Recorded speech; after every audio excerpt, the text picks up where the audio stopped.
This program is brought to you by FASTSIGNS of Durango. More than fast, more than signs. FASTSIGNS. You're watching Durango TV News. I'm Wendy Graham-Settle.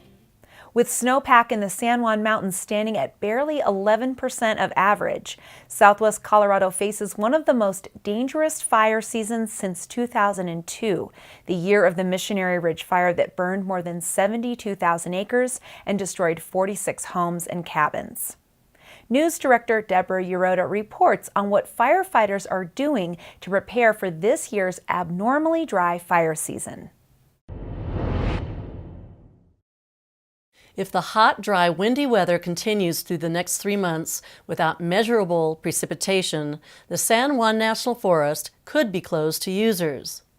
That was one of the predictions from fire response agencies as all of southwest Colorado moves into a Stage 1 fire restriction this month. As of May 1st, the snowpack in the San Juan Mountains hovered at about 11% of normal, with some areas like the Florida and Pine River drainages totally devoid of snow. The lowest snowpack ever recorded on May 1st was in May 1977, when the snow depth measured only 5% of average. But it's not just the low snowpack that concerns regional firefighting agencies. It's the hot, dry weather and the dry grasses and brush that, if ignited, could explode into an uncontrollable wildfire in a flash. If dry conditions persist, the region could be placed under Stage 2 fire restrictions by next month. And if necessary, the forest could be placed on a Stage 3 fire restriction when public lands are closed altogether. If we do get to the position where we're closures, we're looking at that. We don't want to close off the forest. It is public lands. We want people to be able to recreate and enjoy, but at the same time, reducing the risk for those human-caused starts is where we're at. Because most of the time, those fires that the media likes, the CNN fires, the whatever, Fox News fires, the national attention fires, almost all of those are human-caused fires. The availability of firefighting resources are another factor that agencies consider when implementing fire bans. Right now, we don't have a lot of our seasonals on, so resources are somewhat not available to respond to fires as much as we'd like. We're trying to ramp up quickly, like Richard referenced, to get folks on so we can respond to fires and have more of a workforce.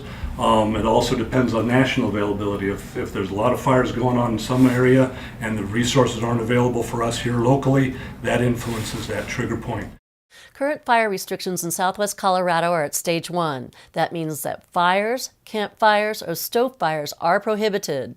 Those include charcoal grills, hibachis, coal, and wood-burning stoves. Campfires are allowed within manufactured fire grates and grills within developed Forest Service campgrounds and picnic grounds. Petroleum-fueled stoves or lanterns that use propane, gelled fuel, or pressurized liquid fuel are allowed.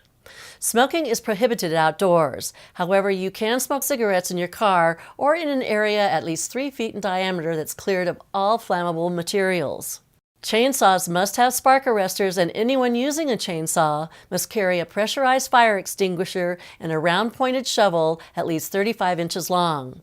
Welding torches are prohibited except in cleared areas at least 10 feet in diameter. Welders also must carry a fire extinguisher and a shovel.